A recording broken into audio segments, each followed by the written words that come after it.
उन्हें ये फिक्र है हरदम, नई तर्ज ए जफा क्या है।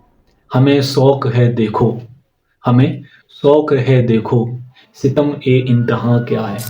दहर से क्यों खपा रहें, चरख का क्या गिला करें। सारा जहां अदू सही, आओ मुकाबला करें।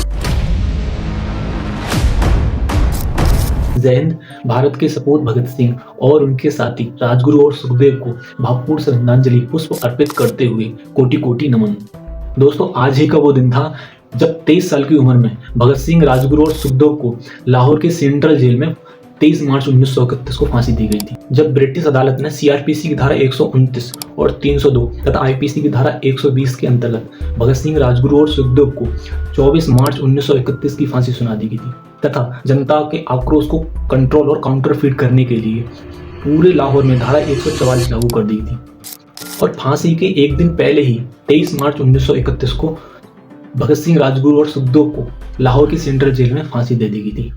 ये बात 24 मार्च 1931 को जनता को लाहौर की खबर द ट्रिब्यून में पता चला था, क्योंकि जनता को पता था कि गांधी जी ने 11 सूत्री नियम में भगत सिंह, राजगुरु और सुखदेव की आज़ादी के लिए बात रखी गई होगी।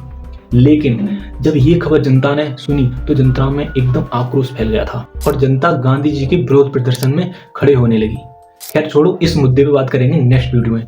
लेकिन 23 मार्च 1931 को जब राजगुरु भगत सिंह और सुखदेव को फांसी दी गई थी, तब अंग्रेजों ने भगत सिंह और राजगुरु सुखदेव के जो शव थे उनके टुकड़े कर करके बोरियों में भरकर फिरोजपुर ले गए और उनके शवों को बिना घी के मिट्टी के तेल से जलाने लगे। और जलते हुए शवों को देखकर फिरोजपुर गांव के जो लोग थे वो एकत्रित होने लगे तथा भीड़ के आक्रोश से जो ब्रिटिश थे वो शवों को सतलज नदी में फेंक कर भाग गए। उसके पश्चात गांव वालों ने एकत्रित होकर और उनके शवों को निकालकर विधिवत रूप से अंतिम संस्कार किया।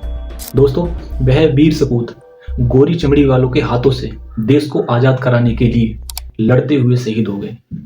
लेकिन अफसोस ये है कि देश गोरी चमड़ी वालों से तो आजाद हो गया, लेकिन गोरी दमड़ी वाले और गोरे सूट वालों और इन मशरूमों से कैसे आजाद हो। इनसे आजादी के लिए हमें शिक्षित बनना पड़ेगा, संघर्ष करना पड़ेगा। इसीलिए शिक्षित बनो, संघर्ष करो और देश की मजबूत आवाज बनो। इनकलाब जिंदाबाद।